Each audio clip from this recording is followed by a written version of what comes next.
All right, so we're going to look at Roman numerals now. This is probably a little bit more familiar. Sorry, I'm making sure my pen works. Unlike other simple grouping systems that utilize subtractive and positional notations, Romans also use base 10 for a system. And we definitely see fairly frequently these symbols being used today.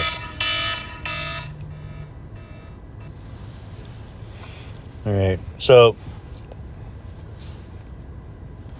in terms of how we use this, it's really not too different from what we were doing with the Egyptian and the Atticus, or the Attic Greek. So if I'm writing in Roman numerals, it's really just a matter of expanding and regrouping as necessary. So if I have 16,251, I'm looking at it as 16 of those thousands, but you could also look at it as 10,000. I'm essentially just rewriting what was below that, but I'm going to sort of expand upon it. Let me just give it a little bit more room, though. 1,000 plus, 10,000 plus 6,000 plus 200 plus 50 and plus a 1. And really, I mean, if you want to think about it, it's like, okay, well, what do I have a symbol for? Let me just do it that way. If I have a symbol for something, then I'll just kind of jump right into it. All right. I do have a symbol for 10,000. That's the CCICC. All right. So that's going to get me here.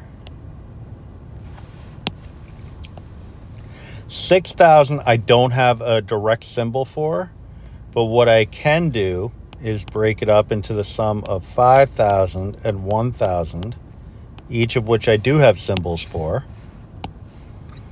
All right, 5,000 would be ICC, and 1,000 is just your M. Then the two 100s, instead of looking at it as 200, I could think of it as 100 plus 100, or I could think of it as 2 times 100. So the 100 two times. So how is the 100 represented? It's represented with a C. And I want 2 of those, 2 times that 100. The L is a symbol for 50. If you wanted to, you could, I suppose, write X 5 times, but they gave us a symbol for it. The Romans did. So we have a symbol for 50, which we could put in directly, and then the single digit value as we've become familiar with. I'm just going to clean up my highlighting here. All right, so I got my 5, I used yellow on that. My 1,000 I did green. Yep, okay. So that means I got my 100. That should have been that pinkish color. Sorry.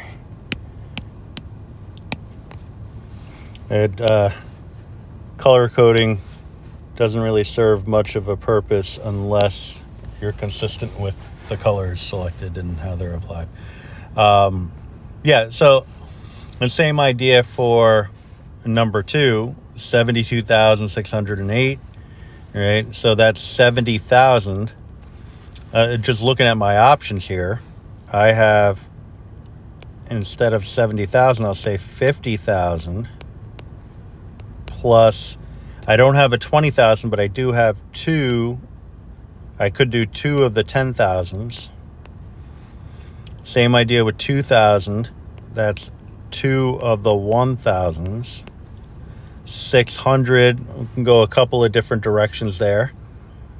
For 600, I could say that it's 6 of the 100s, but most conveniently, it would be 500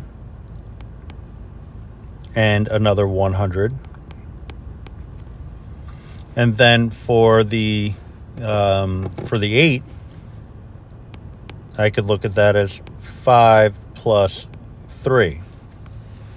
All right, and the 3 itself would be 3 of the 1s, right? So my symbol for 50,000, let me get a fresh new color in there. I'll go with this one here. My 50,000 is the ICCC. All right, and that's this guy right there. The 10,000,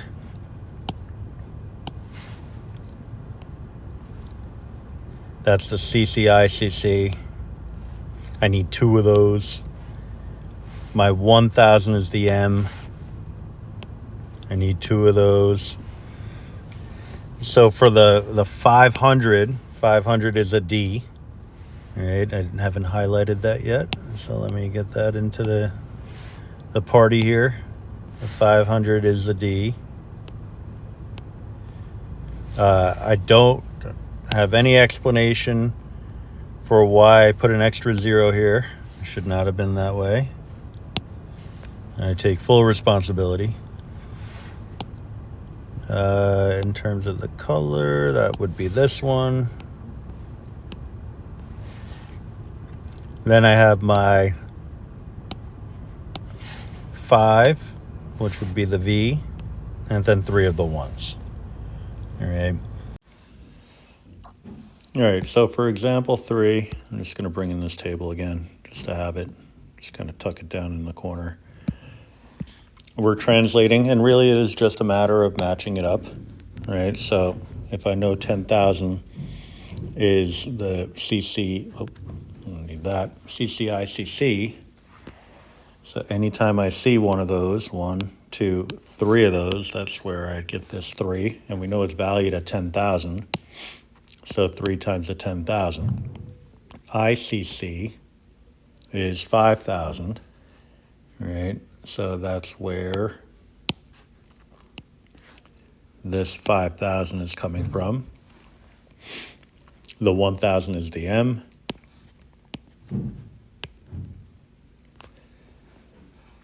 All right, we have L, XX, and V. So the L is the 50. I'll start using a highlighter here. So L is the 50.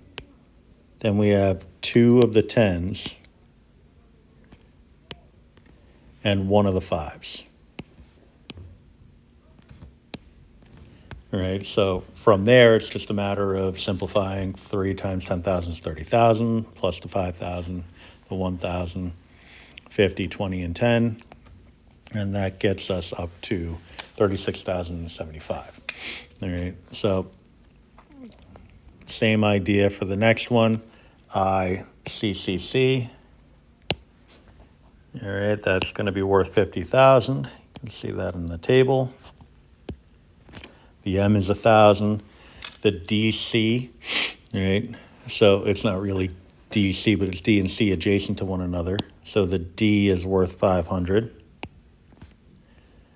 I should have highlighted the 1,000 also. All right, so my D is 500. My C, I'll use this color, is 100. And then we have the 10 and the 2. All right, I think I missed one along the way. That would be this one. All right, so the X for the 10 and the 2, 51,612. We also have the Roman subtractive principle. So so far in the cases that we've looked at, we haven't had like an IV or an IX where you have a 4 or a 9. So if I have the 1 or a value adjacent but on the left-hand side of a, we'll call it a base number, then you have a subtraction kind of situation. If you write it to the right of that base number, then you have an addition, right? We've been dealing with addition, so like for example, DC, like in example 4, that's 500 and 100, 500 plus 100, right? So the DC, I'll actually write it separately. DC corresponded to 500 plus 100, right? But if I go the other way, so CD, you'll see it down here, that's going to be 100, it's kind of like, think of it as 100 before 500, right? So we'd look at it kind of like, if you're comfortable with negatives, you could say negative 100 plus 500, right? So to the left is before, to the right is after, right? Definitely the kind of thing you can see getting tricky and a little mind-bendy to think about. Because, for example, if I have something like, I'll just write it over here, instead of saying XV would be equal to 10 plus 5, which would be 15. If I wrote Vx and I tried to apply this concept here, right, I'd be looking at something like negative 5 plus 10 giving a result of 5. And it's kind of like, does that really make sense? Right? Because isn't just V a 5? Like, why would I ever consider writing Vx just to say the same thing that V would accomplish? All right. And then you run into the territory of, like extreme value, not even extreme, just larger numbers, and it just becoming a little too complicated to calculate. So we want to write it in the simplest way possible, right? Typically, more typically, as a rule, if the value of the leftmost number is smaller than that of the right, it's going to be a subtraction if they're written adjacent, right? So in the case of example 5, we have 1949. So the 1,000 is a base number, so that's easy enough. So 1,000 has a direct relationship, that's just the m. All right. 900 is 100 short of 1,000. All right. So we would kind of think of this as negative 100 plus 1,000. And again, I'm kind of loosely using negatives here, but just to kind of get at the idea. So if I want to precede the value of 1,000 with a C, I'm reducing the value of 1,000 by 100, and that gets me a 900. All right. Just like I would be reducing, so same idea here, I'll do it in a different color. I'm reducing the base value of 50 by 10, all right? So the 10 precedes the 50, XL, all right? Same idea. Let's see if I can organize this a little bit better. Same idea with the 9. It's 1 short of 10. That's kind of like saying negative 1 plus 10. The base value for 10 is X. 1 short of that would be I, so IX. All right. Now you'll also see it's written here, or MD, CC, and so on. If you really wanted to write it out the most explicit but the lengthiest way, you could actually write it like this, but I sort of equate this by, instead of, like, if we're in an ordinary elementary school math class and I said, tell me the answer to this question, and let's say the answer ended up being 1,949. I would equate that to, this lengthy answer as a person, if I say, what is the answer to the question? If they were to say 1,000 plus 900 plus 40 plus 9, but then even take it a step further and say 1,000 plus 100 plus 100 plus 100 plus 100 plus 100 plus 100 plus 100 plus 100 plus 100 plus 10 plus 10 plus 10 plus 10 plus 1 plus 1, 1, 1, 1, 1, 1, 1, 1. Like, instead of saying 1,949, they said all of that. All right? The most concise way of saying it would be 1,949. Why would you ever say it that other way? All right? If you're in a jam then you might consider writing it in that lengthy way just to be sure, but it's really more of the conciseness that we're looking for. All right. The translation here, CCICC, twice. All right. So the value of that is 10,000. And we have two of them. So 2 times the 10,000. All right. CM is 100 short of 1,000. So that's your 900. So that's this one.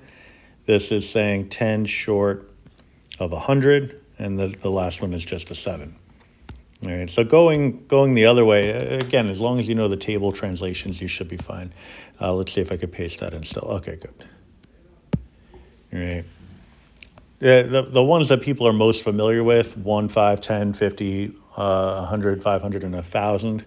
But then you start getting to the more complicated things, and it's kind of easy to lose track of. All right. Roman place value notation. The horizontal lines, it's a multiplier. So a single horizontal line means take whatever number is written underneath it and multiply it by 1,000.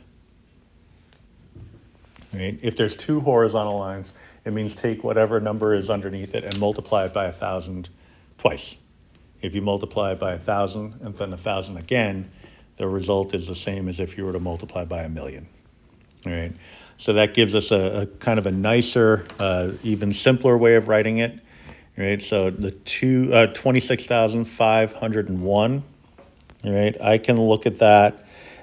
Honestly, there's a bunch of different ways you can do it. If you wanted to look at it as 20,000, oops, I'll write it in a different way first. 20,000 plus 500 plus 1. All right. Now, the CCICC gets me 10,000, so I would have 2 of those. I always do that backwards. Sorry. Oh, actually, I always do it backwards except this one time. It's probably a function of the way I say it, because it's not really, if I were to say CCI, backward C, that's a lot more syllables, but it would get the job done. But yeah, so then plus the D and plus an I, but it's really 2 of these, all right? So I got to be careful how I underline now. So this is the same as saying 10,000 plus 10,000. So I would need another CCICC. All right. So that's one way to write it. That would be correct. Sorry, without the plus signs. It's kind of a force of habit. But that's what we would be looking at. I'll clean it up a little bit. Got to leave some space.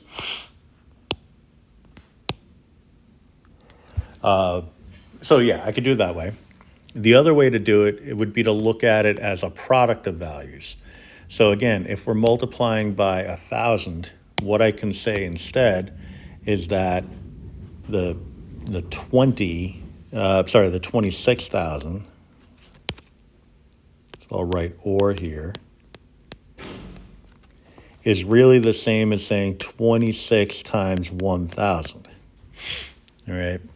That 26 I could represent, it's 20, so XX, 6 VI. If I'm multiplying it by 1,000, we put a bar over it, and that's where this part of it comes from. All right.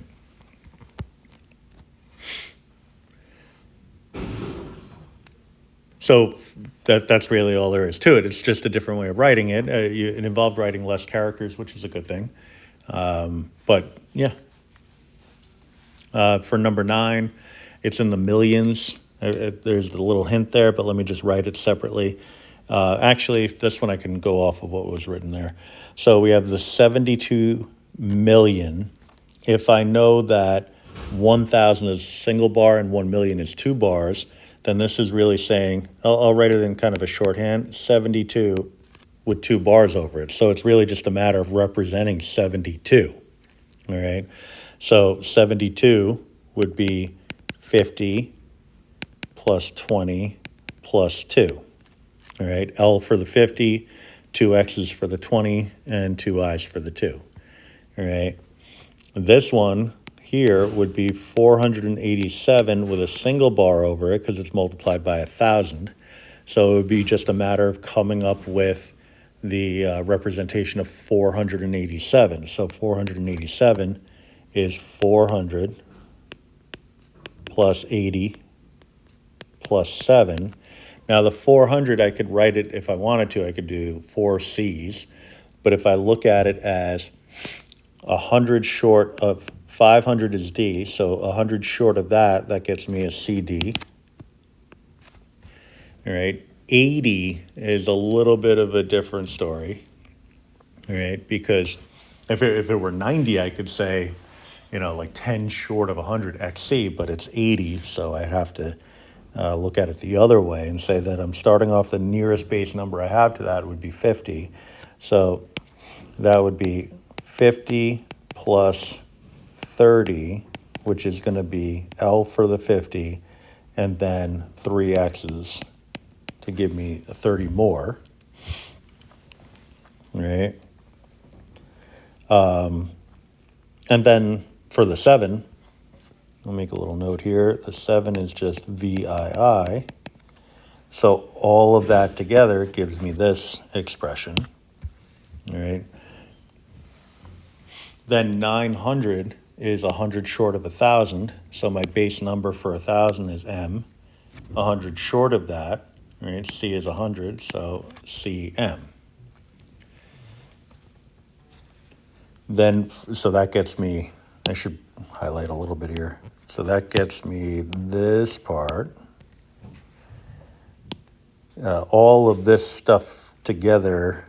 So I had the CD, the L triple X, and the the VII gave me the 487. The bar above it made it 487,000. Right? The 60 is, 50 plus 10. So that's an LX and then 3 off at the end. All right, so a fairly lengthy looking number, but it was going to be big, in our basis numerical system, the 72,487,000 and so on. We're kind of looking at something that was lengthy to begin with, I should say. Now going the other way, so I have XXX followed by a 2. So that's 32. The double horizontal line is saying multiply that by 1,000,000, so that could say 32 million. Here I'm looking at 500. Then another couple of hundred on top of that, and a 9, so 709. This one is saying 100 short of 500, so that's 400. And then we have 50 tacking on 10, that gets me 60. All right, so 32 million. This is 709 over here times 1,000 for the single horizontal line. Then another 400 followed by 60. Add them all up and you get your result. All right. And so the following after that is really just kind of getting at what I was talking about earlier, which is you could write it multiple ways, but you want to write it the simplest way or the most efficient way. I don't think you're really looking at any of this being like, this is extraordinarily efficient. It's cumbersome. There's a lot going on, but it is it's more manageable if you understand the hierarchies. Computation, addition, subtraction. So we did that with the Egyptian. We could do that with Attic too, but we'll do it with Roman. All right. So Romans performed their basic computations on bronze handheld abacus or on a bronze handheld abacus or abaci. Probably the first portable calculating device. All right. Addition subtraction was performed by rearranging like symbols together, but first any subtractive symbols were replaced by simple additive symbols. Symbols were regrouped, borrowed if necessary, and the subtractive principle reintroduced in the final answer. All right. So the idea, again, just like with the Egyptian approaches, we're combining things that are like one another and really essentially going from there. All right. But again, having the subtractive symbols accounted for is important, right? Because we want to be thinking, when we're adding, we want to be thinking in terms of like type, right? So if there's subtraction, that could be written as addition, and our whole goal is to add, it makes sense to convert that over. So if you had something like IX, I would replace that with V followed by 4 I's, right? It'll get us the same value. It's less efficient in terms of its appearance, but it's going to help us along the way, all right? So in the case of number 11, it really is just combining our like symbols. Tend to go biggest to smallest, all right? So the biggest out of all of this would be the L, right? That's a 50. So I'd start with that, and then I would have 1, 2, 3 of the X's. I only have a V, a single V, I should say, and then 3 of the I's. All right, and so 1, 2, 3. And so we could check it, we can convert it over, find each one individually, and then add them together, but that would be the symbolic form of the answer. All right. Now, just like with the Egyptian approach, if I, for example, had 11 of those I's, or even 10 of those I's, I would regroup those and represent it with an X somewhere, all right, depending on where it needed to be. All right, so we keep that in mind. For number 12, when we're adding XIX, so the X is a 10, all right? And I could write it separately, like in ordinary numbers, so I could just write the number 10. But I'm just going to leave that as an X because we're going to work with it symbolically. This IX is a 9, but we're going to write that as V followed by 4 I's, all right? Then we have our 2 X's and our 2 2's, which we don't really need to worry about. I'm just going to group together all the like values, the biggest to smallest. So I have 3 of the X's. I have, where am I? I have a single V. All right, and then now I have 6 of the I's. The issue there is, out of my 6 I's, I could rewrite that. Instead of saying 6 I's, I would say V followed by 1 I, which kind of begs the question. If I can do that from I's to V's, why would I not be able to do that with V's to X's? Because 2 V's make an X. All right, so that would get me a total of 4 X's, and I'd only be left with the 1 I, all right? So then, if I can write it in a simpler form, I have to, all right? So X is the same as, so that's 40, which is 10 short of 50, same as XL, so that's where we get XLI as our simplest answer. All right.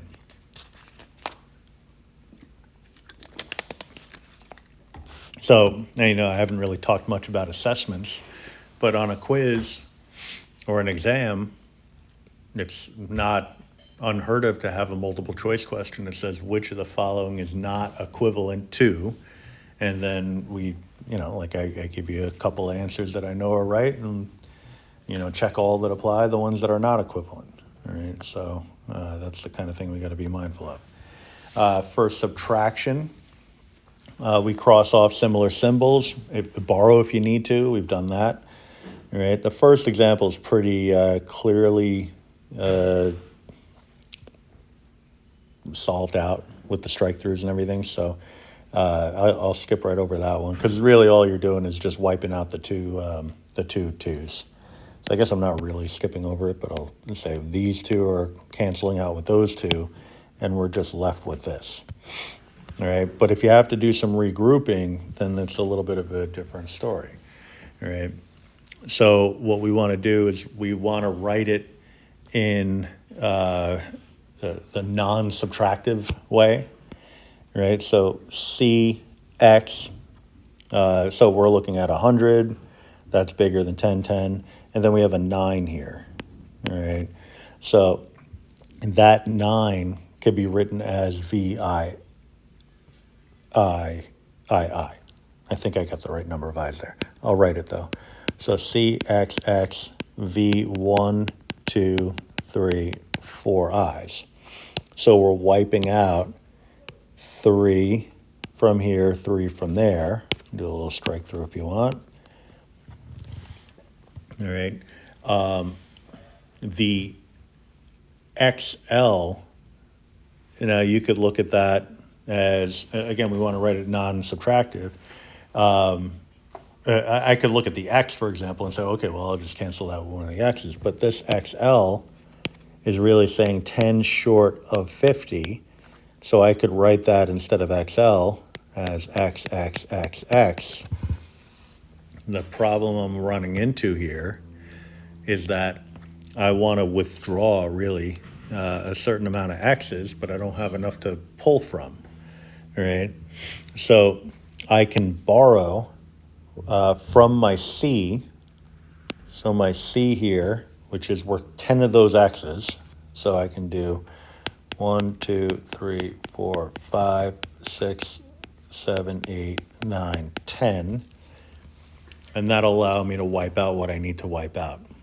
All right, so let me rewrite this just for a little bit more clarity. So we successfully got rid of the 3 single values, but now what I'm going to have for my first number, instead of CXXV and then 4 I's, it's really going to be, it's very tedious, but 1, 2, 3, 4, 5, 6, 7, 8, 9, 10, 11, 12 X's. I'm just writing it like that for, space reasons. All right. The V and the I, and I'm subtracting from that 4 X's. I think it's just the 4 X's.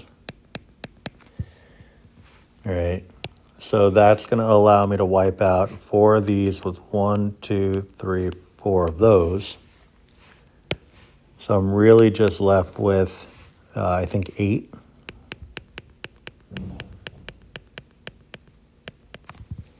And then I have the VI. All right.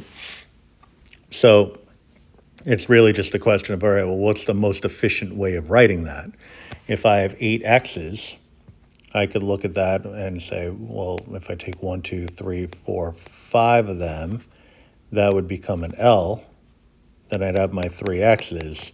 I'm still stuck with the VI. Right. So that would contribute to my final answer.